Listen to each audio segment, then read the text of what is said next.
lovely people, it's your girl Obaa Yaa. If you're new to my channel, I say welcome, and if you are a returning subscriber, thank you for tuning back in. In today's video, I want to talk about protective styles versus low manipulation styles. What are the differences between these two types of styles?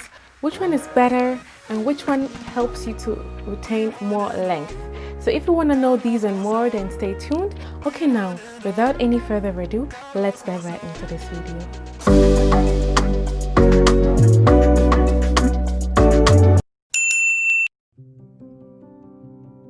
A protective style is considered a long-term style that does not have to be redone regularly and is typically kept in for at least 3 weeks. So what kind of styles are considered protective styles? Styles like wigs, weaves, twists, braids, crochets, cornrows, and locks. These styles can be done with or without extensions, especially the twists and the braids. You can use your own hair to do it. There's no need to add an extension to it. You can just use your own hair. A low manipulation style is a style that can be worn with minimum manipulation and styling maintenance throughout the week. These styles include buns, updos, twist outs, braid outs, bantu knot outs, or wash and goes, okay? Those styles are considered low manipulation styles because once you put your hair in those styles, typically you leave your hair alone. So if you have, for instance, a bantu knot out, you leave your hair. You're not going to brush your hair, you're not going to comb your hair. Your hair is going to stay like that for as long as you still have the curls before you either wash your hair or you're going to put it up in a bun. You can transition from having a low manipulation style into having a protective style. You could use a low manipulation style to stretch out your hair and then put your hair in a protective style. They both aid in retaining length. For instance, when your hair is in a protective style, typically your hair is tucked away. That is, either you're using your own hair or you're using an extension. So if, let's say, you're using an extension, for instance, like this style that I'm wearing, it's locks, it's 4 locks. I used yarn. So the yarn is wrapped around my own hair and it's protecting my own hair. So my hair is protected from the elements, it's protected from rubbing against my shoulders, it's protected from the harsh wind, the cold, because now we are entering into autumn, the winds are getting colder and colder. My hair is protected, okay? So this style is considered a protective style and it's aiding in retaining my length because my ends are protected. In order to be able to retain length, your ends have to be protected. Your ends have to be tucked away in the form that it is not rubbing against anything and causing it to break off, because the only way you can retain length is when you're able to keep your ends, because your hair can be growing, but if you aren't able to retain the length at the ends, you're not going to see the length, okay? So that's where some people struggle with retaining length, or they think that their hair doesn't grow, but the issue is not that the hair doesn't grow, the issue is you're not able to retain the length.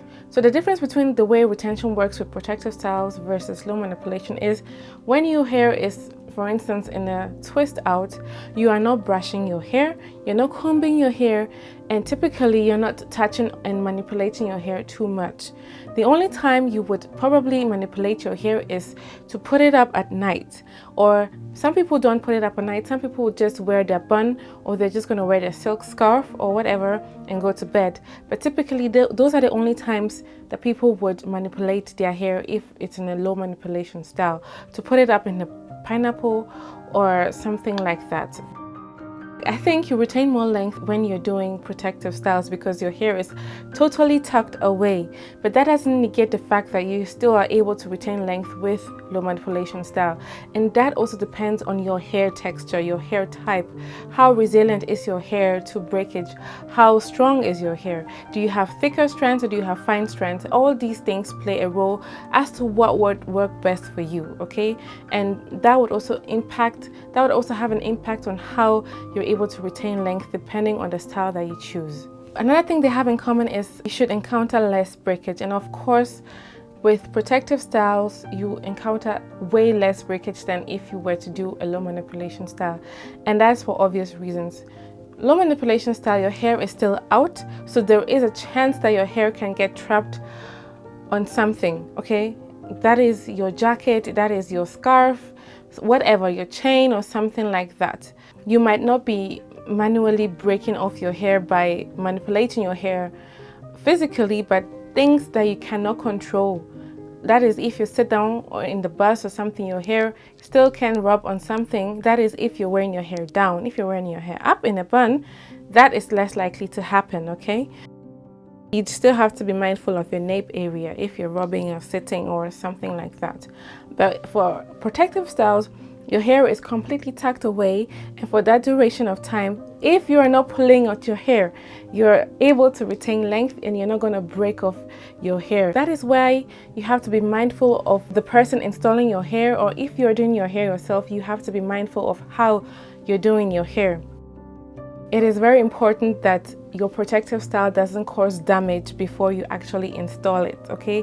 Some people go to hairstylists to install protective styles and end up having more damaged hair than they started out with. That is because the stylist is not bothered or concerned about the person's health, which is very wrong. When you're going and choosing a hairstylist, be mindful of the person you entrust your hair with. You might be very gentle with your hair. That doesn't mean that person is gonna be as gentle as you are. That is why for the longest time I've not been to any kind of hairstylist, and I don't think I would go to any hairstylist anytime soon unless I really find someone I can trust with my hair. Okay, that's just me. So the main difference between protective styles and low manipulation style is the duration of which the style is going to be kept on the head. Typically, protective styles are kept in for 3 weeks. Some people go 4 weeks, 5 weeks, 6 weeks, 7 weeks, 8 weeks, up to 8 weeks. Okay, it depends on the style. It depends on the individual's head. The duration is what differs. Protective styles can be anywhere between 3 weeks to 8 weeks, but some people even push it longer. If you're not able to moisturize your hair for 6 to 8 weeks, your hair will be dry. Even after 3 or 4 weeks, your hair would already be dry. And imagine after 6 weeks how thirsty your hair would be. And the dryness can leave your hair more brittle. So your protective style ends up damaging your hair rather than keeping it healthy. Whereas low manipulation styles are worn for a couple of days, and then it's either the style is then repeated again or is then transitioned into a protective style. Okay, so that depends on whatever. Some people wear their wash and goes for 3 days, 2 days, a whole week, then they wash their hair again, or they put their hair in a bun. The bun is more protective than wearing the hair out, or they transition their hair into twists or braids, whatever. So that is like the main difference, the time, the duration of which the style is kept in the head. The other difference is the maintenance. Of course, for protective styles, depending on the style, it might take longer to install. That is, if you're doing styles like this, like locks or braids or twists, it might take longer to install, but then like the maintenance of it isn't much. Okay, it depends on the kind of style that you wear. Some people can still wash their hair. That is if your hair is like in twists or braids or some form of locks, like maybe not yarn locks, because you can't really wash yarn locks. So they might wash their hair every week or every 2 weeks, but that is not much maintenance. Whereas low manipulation style, if you are wearing a wash and go or styles with like braid out or twist out, you would have to either retwist your hair in bigger sections in order to prevent it from tangling up at night if you're going to bed, because I can't imagine sleeping with my hair out, even though it's under a bun. The next day my hair would be totally tangled up if I was to do that. Okay, so obviously you would have to retwist your hair in bigger sections every night, and that is more maintenance. Of course, you'd have to moisturize your hair. Since your hair is out, you can moisturize, but that's the benefit of having your hair in a low manipulation style. You can still moisturize your hair. The main thing about this style is once you have installed the style, you're not still going to comb, you're not still going to brush, unless of course you are doing a bun and you are constantly slicking and swooping and applying gels to your edges. Then your edges are going to suffer. Your bun, the top of your head might not suffer, but your edges would if you're doing this on a regular and consistent basis. Okay, so in order to avoid that, like maybe instead of always slapping on the gel, just spritz some water, use your hands to smooth down the edges, and then just tie a scarf on it, and then your hair will still lay down somewhat flat. Okay, it might not be sleek, but do we always have to have sleek edges? of course depends on your hair. For fine hair, I would not recommend wearing heavy braids or heavy styles that would pull on your fine hair.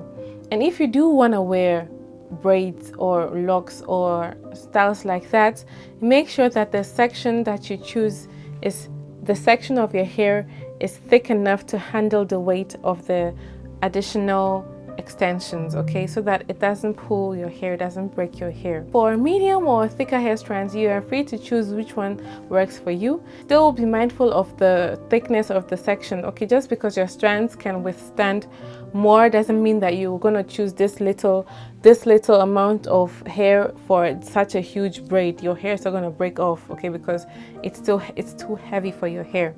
So just be cautious of the kinds of style that you choose depending on your hair type. Some people have been able to grow their hair without doing protective styles, okay?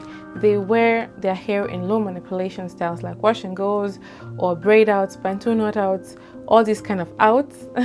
That's what they have been able to grow their hair with. But that is not for everybody, and that is where the hair type plays a role.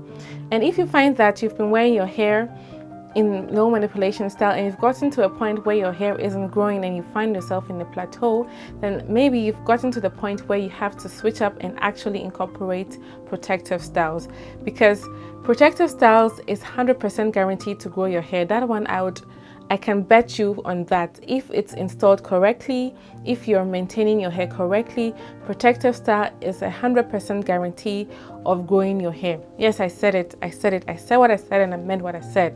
Yes. If somebody asks you, say, Obaa Yaa said it. She said it. Yes. I said it. If you have been doing low manipulation style and your hair is still stuck, try doing more protective styles. Guaranteed, you would see that you're able to retain your length and that you are able to overcome the plateau. But like I said, be mindful of the style that you choose to do the protective styles. Be mindful of the installation of the protective styles, and be mindful of those are the 3 things that can actually make your protective style work or not. And that is where some people say, oh, protective style is not working and then it is a bad thing. But that is because you are missing something, or the person who installed it damaged your hair, or you're not maintaining it, or you're keeping the protective style in for too long, okay? Then I like to say it's no more a protective style than it's a neglecting style. That one, you can also say Obaa Yaa said it. Obaa Yaa said it. It's no more a protective style, it's now a neglecting style. Yes, period. So anyway guys, that is the end of today's video. I hope you could pick something out of it and it was helpful to you. Thank you so much for watching this video, and if you liked it, don't forget to give it a like, subscribe if you haven't already, and also to turn on the notification bell so that you are notified when I upload a new video. Yes, you had better do it. Right now, I'm giving you the chance, the opportunity to join the Obaa Yaa fam. Actually, I've been looking for a name for my people, for my sisters, for my brothers. I know there's some guys who watch me too. If you have any suggestions for a name we could call ourselves, then leave it. Obaa Yaa gang. I don't know. I've been brainstorming and nothing is coming, and I can't think of something. But just let me know in the comments below what you think we should call ourselves. The Obaa Yaa gang, the Obaa Yaa squad, the Obaas, the Yayas. I don't know. Just let me know, okay? In the comment section down below. Whoa, that was a rhyme. Just let me know in the comment section down below. Just let me know in the comment section. All right. I love you guys so much. See you again in my next video. Stay blessed, stay healthy, and stay safe. It is your girl, Obaa Yaa, Obaa Yaa, Obaa Yaa, Obaa Yaa, Bye.